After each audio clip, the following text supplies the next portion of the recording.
राज्य का मिनिस्टर हूँ, जो काम बोलूं सब हो जाना चाहिए। समझ में आया तुम्हें? आइए विनीता जी, कैसे हो आप? मैं तो बहुत अच्छी हूँ। ऐसे अधिकार जमाते हुए तो मैंने कईयों को देखा है, पर कर्म सत्ता जब उदय में आती है ना, व्यक्ति खाने और पीने के लिए भी तरस जाता है।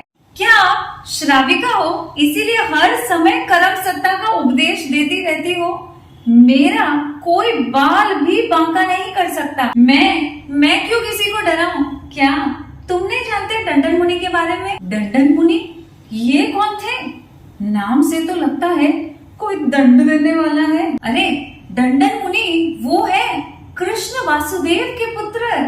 तो क्या हुआ उन्हें? 22वें तीर्थंकर अरिष्टनेमि भगवान की मात्र एक देशना सुनकर के पूरे राज्य संपदा का त्याग कर दीक्षा ले ली उन्होंने। 3 खंड के अधिपति सब कुछ छोड़ करके दीक्षा ले ली। बहुत बड़ी बात है, दीक्षा तो ग्रहण की उन्होंने, लेकिन उसके बाद में जबरदस्त लाभांतराय कर्म का उदय हुआ। खुद जब श्रेष्ठियों के घर में भी गोचरी के लिए जाते तो उन्हें गोचरी नहीं मिलती। उनके साथ कोई और भी मुनि जब जाते तो भी उन्हें गोचरी नहीं मिलती। 3 खंड के अधिपति तो भी भिक्षा नहीं मिली।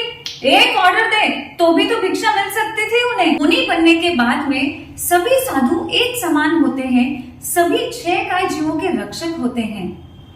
भिक्षा नहीं मिली तो नहीं मिली। वह भगवान अरिष्टनेमि के पास जाकर के कहते हैं, भगवान मैंने ऐसे क्या किया? भगवान कहते हैं, ये सब तेरे ही पूर्व भव का किया कराया है। अब ये मत बोलना कि पूर्व जन्म के कारण उन्हें भिक्षा नहीं मिली। अल्लाह। डंडन मुनि पूर्व भव में पाराशर नामक एक मंत्री थे, जो राजा के अंडर में सभी खेतों का ध्यान रखते और किसानों से काम करवाते, और काम होने के बाद में उन्हें भोजन और तनख्वाह भी देते। एक दिन सुबह से काम करने के बाद में जब किसान अपना वेतन और भोजन लेने के लिए आए, तब पाराशर ने तो हद ही कर दी। उन्होंने कहा, तुम जब तक मेरे खेतों में 6 बार जाकर के हल नहीं जोतोगे, तब तक तुम्हें ना तो भोजन मिलेगा ना ही वेतन मिलेगा। सभी किसानों ने कहा, हमारा जो राज्य का काम था वो तो हमने कर दिया, हम तुम्हारा काम क्यों करेंगे? पर इसने एक बात नहीं सुनी, सारा काम करवाया अपने खेत में, उसके बाद ही भोजन और वेतन उन्हें दिया। कम पैसे देना, काम ज्यादा लेना, यही तो स्मार्टनेस होती है दुनिया की। स्मार्टनेस? तुम्हारी स्मार्टनेस दिखाओ। कर्म सत्ता जब तुम्हारी स्मार्टनेस दिखाएगी ना, तब पता चलेगा। भूखे प्यासे मजदूरों को 6 बार हल जुतवाया, इसके कारण तीव्र अंतराय कर्म का बंद कर लिया, और उन्हें 6 महीने तक ना तो भोजन मिला और ना ही पानी मिला।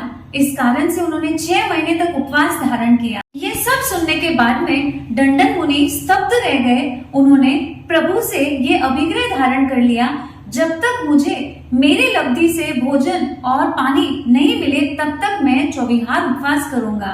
तो समझ में आ गया, जितना पैसा दूंगा उतना ही काम करूंगा। अब मेरी सत्ता का दुरुपयोग मैं नहीं करूंगा। सत्ता का अधिकार जमाते हुए आज तुम्हें भले ही मजा आ रहा होगा, लेकिन जिस दिन कर्म सत्ता जब उदय में आएगी ना, तब तुम 3 खंड क्या 6 खंड के भी अधिपति हो ना, कुछ काम नहीं आने वाला। अच्छा ये बताओ, आपको ये सब स्टोरी के बारे में कैसे पता?